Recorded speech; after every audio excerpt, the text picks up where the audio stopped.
lighting in my most recent videos is just terrible.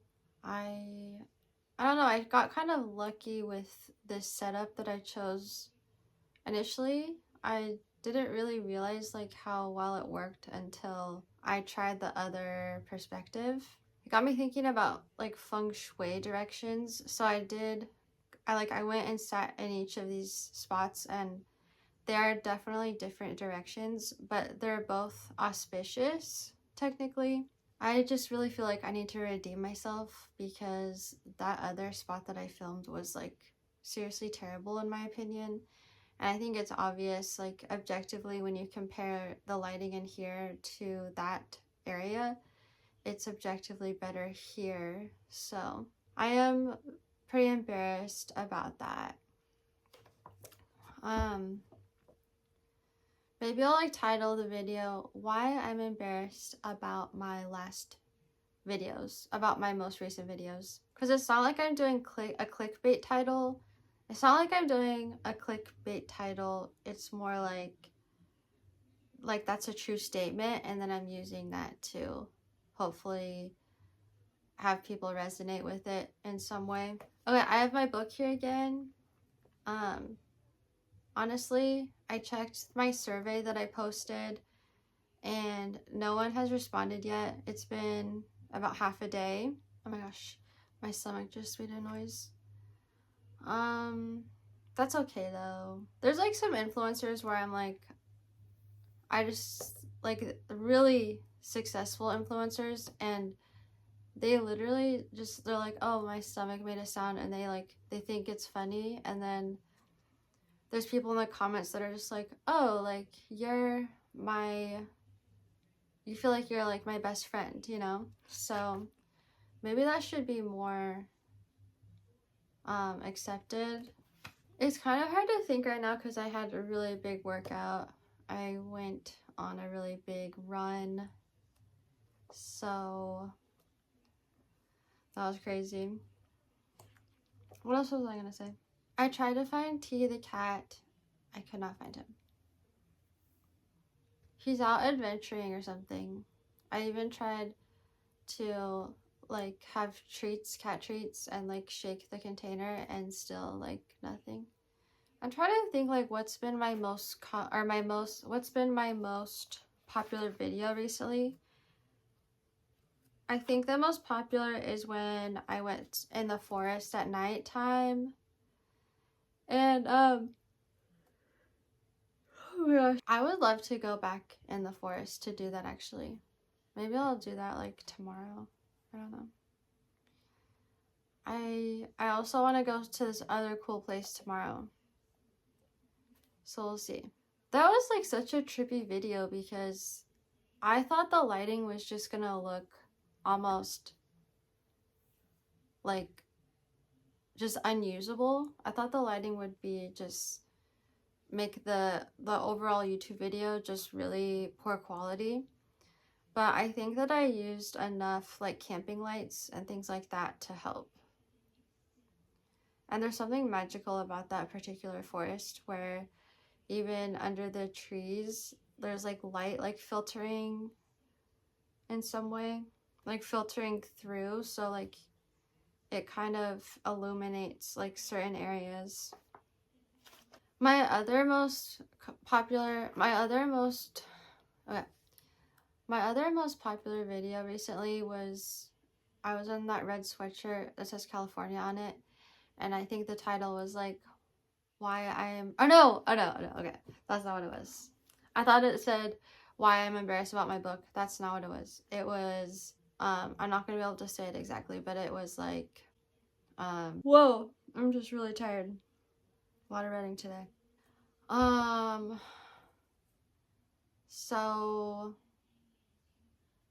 also I'm a little sleep deprived because I've just been like a little bit of an insomniac, like with all my thoughts lately. So okay, the title of the video wow, why can't I say this? The title of the video was I understand if you don't believe in my YouTube. I barely believe in it myself. Maybe I'll just make that the title and then just write like continued. That is tempting. That sentiment I resonate so much with. It connects to so many areas of my life because with art, no matter what kind of artistic expression, I think it's always good to have humility and to feel and to like be able to share this sentiment that it's like, I understand if you don't understand my art. Or like, I understand even if I'm not like, if my art's not like the best for everyone, or even if I like make a mistake and it's like that bad. It's kind of hard to explain, but basically, I worry that with art, sometimes we should be caring if it, for example, triggers someone's unideal emotions, because I don't know if you can hear the dog barking, but there's a dog barking in the neighborhood. Um, I think that I think as creators and artists and as humans, we should care about what our creations, like how they influence others or how they affect others. And there shouldn't be so much of this promotion of there shouldn't be so much of this promotion of like I should be like so confident to the point where I don't care at all what others think of me. I think that is like I think that's dangerous territory because at some point you should care. And even art can be unsettling for people. So I don't know, that's just what I believe. It's sad because I think that so basically I do want YouTube to be one of my main careers, and sometimes I think if I was more like putting on this confident persona, if I was, why do I want to say like talking more aggressively? Like that saying like car salesman is for some reason like that's what I'm thinking of. And I could just never be that. However, I do think that I just worry like if I talked more like that, would that mean I'd get more views? That makes me sad. I'm trying to remember what I wrote. Or no, what I'm trying to remember what I quoted from my book in that video where I said, I understand if you don't believe in my YouTube. I think it was about higher powers. Here, I have my book here.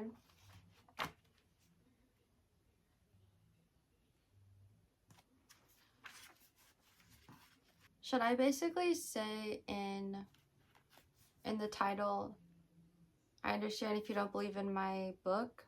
I barely believe in it either. I barely believe in it either. Sometimes, okay, wait, hold on.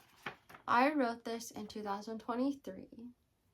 Well, technically I started writing it in like 2022. So since I've written my book, I definitely would change how I've written some of this.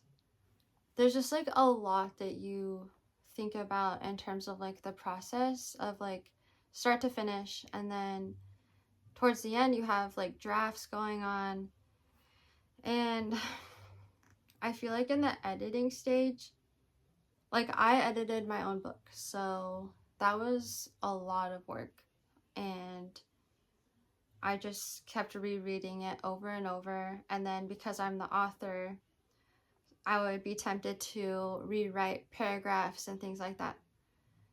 I would say overall, like towards the very end of editing, you just get kind of to this point of like, okay, like I don't want to change anything else. Like I'm like exhausted mentally, like trying to like improve every sentence or whatever.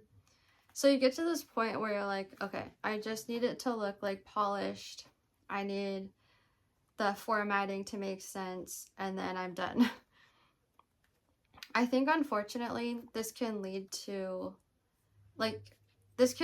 you finishing a book and then you're not fully confident on every single sentence or paragraph concept. And so it's just like really challenging. I need to like look back on what I said. Ongoing research.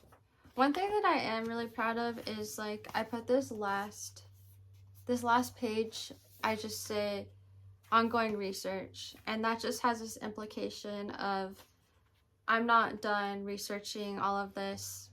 So I say on this last page, one of the top items on my list to research is why vulnerable beings must suffer so much in this world. That is so real. That, like, I think about that every day. I don't think that's like subjective to wonder. Like, I don't think it's a subjective viewpoint. I think all of us are wondering, like, why is there so much suffering? And the toxic positivity is just so wrong, I think. Like, I'm not trying to laugh, but I guess it's kind of some dark humor, but like positivity and optimism can just be taken way too far, I think. And that actually reminds me of what some of the reasons why I would not believe fully in my writing is dang, I took some notes, but it's like on my phone, which is filming right now. It kind of has to do with privilege. Oh yes, I remember what it is.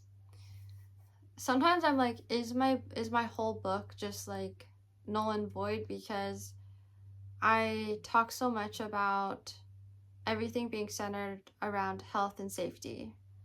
And so one of my first thoughts that I'm kind of like ashamed of is, so what I'm worried about is that in countries where there's war and a lot of conflict going on, it literally makes those environments unsafe and much less ideal for like prioritizing health because they're in survival mode a lot of the time. So it's kind of like, how dare I write something that is saying we must be working towards health, safety, and love and healthy love, and that's the only way to. It's just kind of messed up of me to say like I would just be like ashamed of myself if I was in the same room as someone, like as a family that's like going through strife in a war-torn country, and like I would never like talk about my book in such ways. So I think that would be the crux of what does crux mean again? Isn't it like the weakness, almost like the Achilles tendon of a situation? I need to look it up before I post that. But if there was any crux that to result from my writing, it would be that. And it's challenging to be fully objective and like based on where I'm living in California.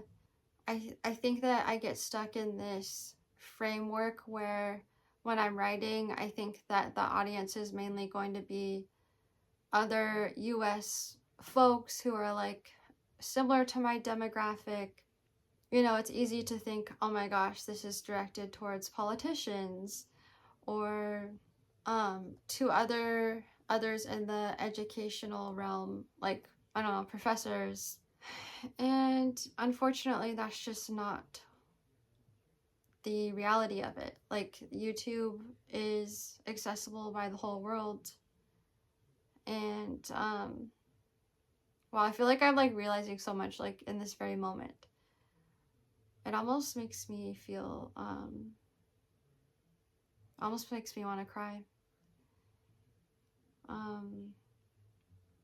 If I thought enough about it right now, I would just start crying, but I do want to finish this video. It's challenging to talk about my book. I think that my main motivation for writing it is to help protect all living beings, everything that lives on this planet, to protect every single living thing.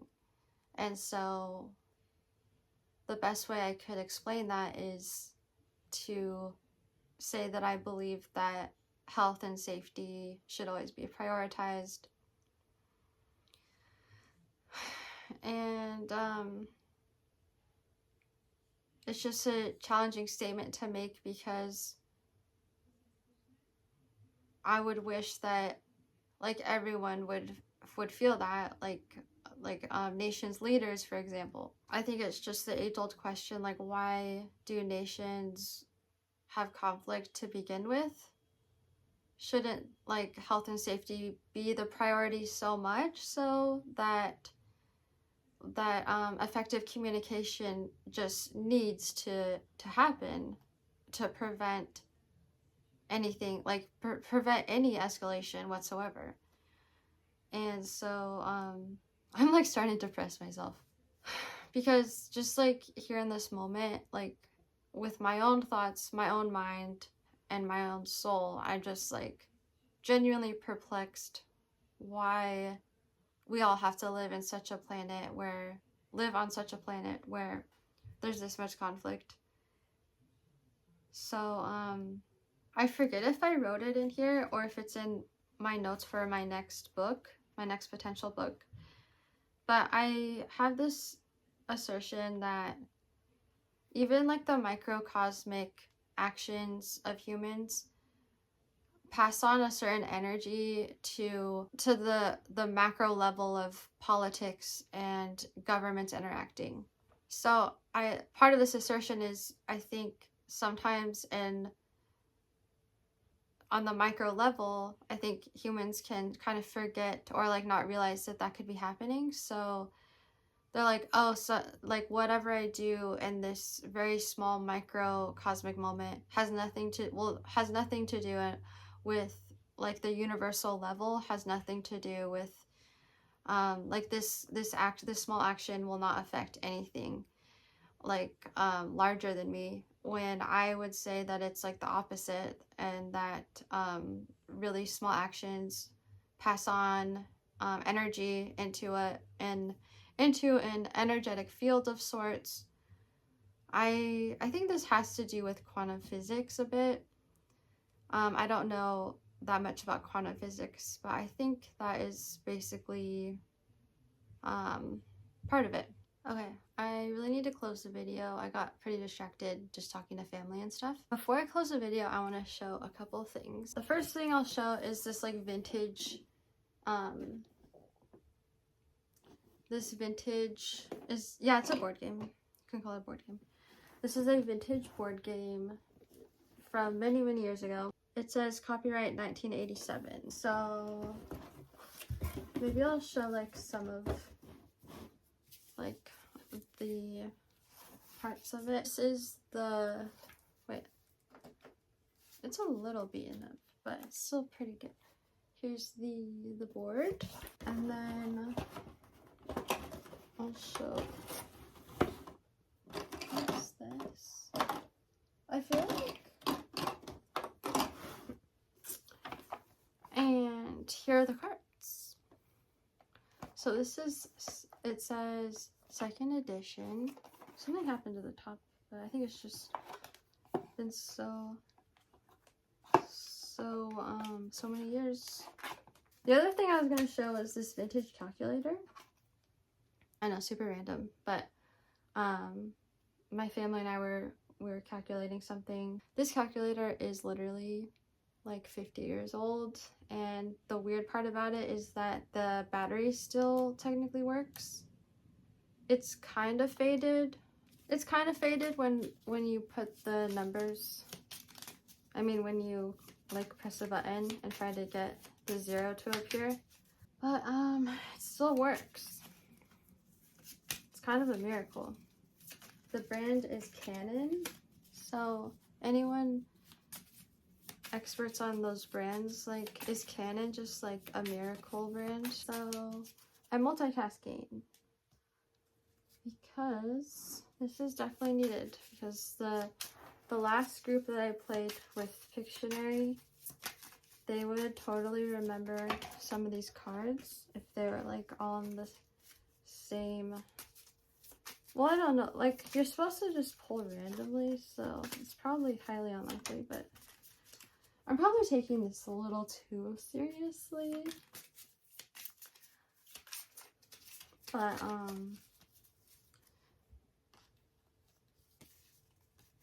wait, what does this one mean? I think you can, like, make your own. So that's a cool one. Wait, this is kind of making me remember playing Pictionary, but, like, you write your own,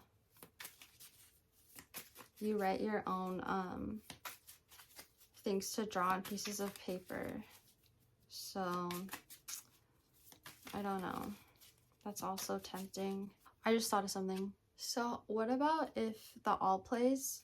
So you pick this and, or like on the board it says all play, and you pick a card and it can be like the rule can be you can either draw the AP, like the one on the card, or you can make up your own. No, not make up your own. You can pull from like a bowl of like ones that people have written. Either the all play or the difficult. I actually think for the difficult one, that would be better. Because some of the difficult ones are like what? Like, who even is that? I'm kind of biased because that happened to me last time. I think it was Julius Caesar. So, I actually have no idea exactly what era he was from. That is it for this video, I think. And I will see you next time.